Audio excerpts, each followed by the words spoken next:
Hello everyone, this is Cody Lee of BlackCatBooks.org, author of I, the Dragon, Cruel and Beautiful Rabbit Hole King, D.L. Lauren Frey, and the upcoming Jaw of the Dragon.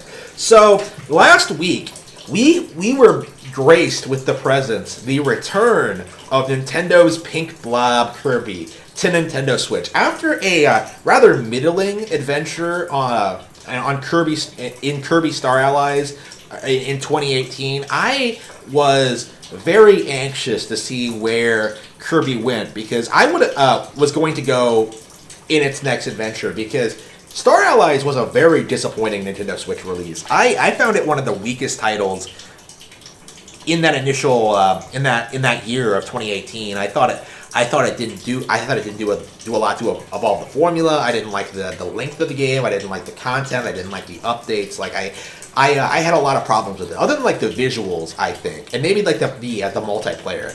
Like I did not find a lot to enjoy about Star Allies. I thought it was a massive step down from the 3DS games, and there was nothing to like about Star Allies. I feel it was probably one of the weakest Kirby games we've seen ever.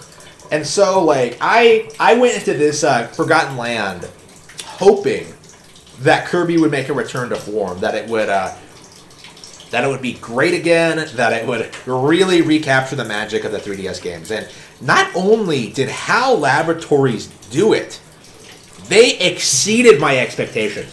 I am not exaggerating when I say this, that like Forgotten Land might be the best Kirby game ever made. I think it might be better than Kirby's Adventure. I think it might be better than Planet Robobot, and I think it might be better than Triple Deluxe. Like all of which I would have considered to be my favorite Kirby games up until this point. They're still great games in their own right, and I still enjoy them, but I don't think any Kirby game has nailed what makes Kirby magical better than this one. This game was 100% is fun to 100% complete. It, like the boss fights are great, the power-ups are great, the environments, like the art style, like the vibrant like personality of the characters. Like this might be one of the most charming games I've seen, like presentation-wise, in a long time. Like I can't think of anything like since maybe like the original Splatoon, where I was so like charmed by like the character models and just like the personality of the characters. Like I was really taken aback by it. Like I was really impressed with like the bosses and like their design and like their personalities, like the levels. Like it feels like a Mario game. Like I've seen like people throw that comparison around a lot, but like I think this game is better than 3D World in the sense where like the environments, like they look better. They're more fun to play. They have more things going on. Like they actually look like an actual location as opposed to like just blocks floating in like the sky or whatever. Like it feels like Kirby has just gone from like a B string Nintendo franchise to an A string Nintendo franchise. Like it feels like a Fire Emblem Awakening situation all over again. It really does, and I think the sales numbers reflect that. Like this is one of the most successful Kirby games ever, from what I understand. Like right out of the gate, like I'm enjoying it. Like critics are enjoying it. Like this was the evolution Kirby desperately needed. Because like I thought the 3DS games were getting kind of stale. I thought like Planet Robobot was kind of samey to like Triple Deluxe, and I love Planet Robobot and all, but like it reused a lot of the same assets and a lot of the same like concepts. Like Forgotten Land really went above and beyond to really reinvent the series. I haven't even mentioned Mouthful Mode. One of the reasons I was so fond of Triple Deluxe back in the day was like the Hypernova ability, like being able to like inhale abilities, to be able to inhale anything with like super sucking, basically.